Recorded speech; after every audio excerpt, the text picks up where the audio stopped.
Je vous remercie. Pour le groupe Les Républicains, la parole est à Monsieur Pierre Vatin. Merci Madame la Présidente. Mes chers collègues, ma question s'adresse à Monsieur le Premier ministre. À vous, Monsieur le Premier ministre, et non à Monsieur le ministre de l'Agriculture, parce que vous êtes le chef du gouvernement et que nos agriculteurs attendent une réponse du chef. Or, il n'y a pas de réponse. La colère des agriculteurs continue de gronder, même si vous ne la voyez pas. Ils sont à cette saison au champ pour nous nourrir.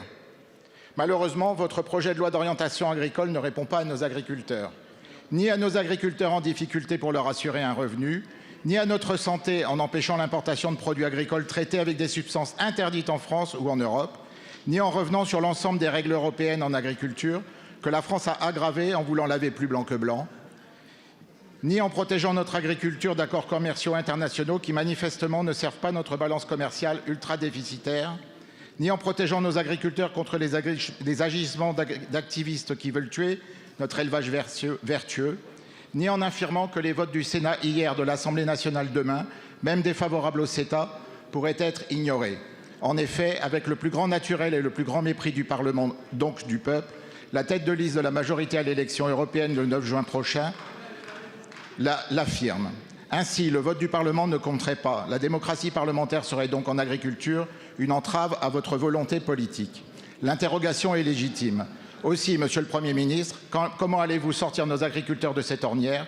Soyez-en sûrs, ils vous attendent. Je vous remercie. Et la parole est à Madame Agnès Pannier-Runacher, ministre déléguée auprès du ministre de l'Agriculture et de la Souveraineté alimentaire. Merci Madame la Présidente, Mesdames et Messieurs les députés, Monsieur le député Vatin. 62 engagements qui ont été pris par le Premier ministre ici présent, que nous revoyons toutes les semaines avec les organisations professionnelles agricoles et sur lesquels nous avons fait un point pas plus tard que lundi. 62 engagements dont plus de 90% sont aujourd'hui déployés sur le terrain ou sur le point de l'être. 62 engagements, ce sont très concrètement de l'argent qui descend dans les cours de ferme au travers des mesures d'urgence pour la viticulture, pour la MHE, cette maladie des élevages bovins, pour répondre aux problèmes liés à la tempête Ciarán. C'est également le paiement en temps et en heure du pilier dont nous avons la responsabilité de la PAC, à 100% au 15 mars.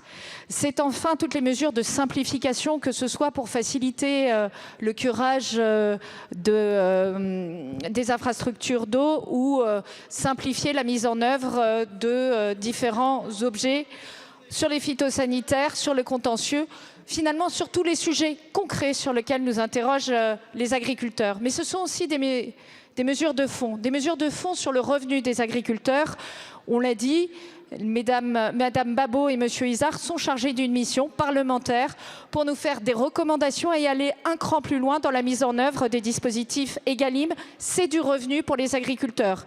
Ce sont les mesures que nous avons obtenues au niveau de la Commission européenne et les agriculteurs eux-mêmes ont reconnu un budget majeur en la matière. Alors, Monsieur Vatin, plutôt que de caricaturer l'action du gouvernement, nous comptons sur vous pour que, dans l'examen du projet de loi orientation agricole, vous soyez force de proposition pour nos agriculteurs, pour leur avenir et pour notre agriculture. Merci Madame la Ministre. Monsieur Vatin.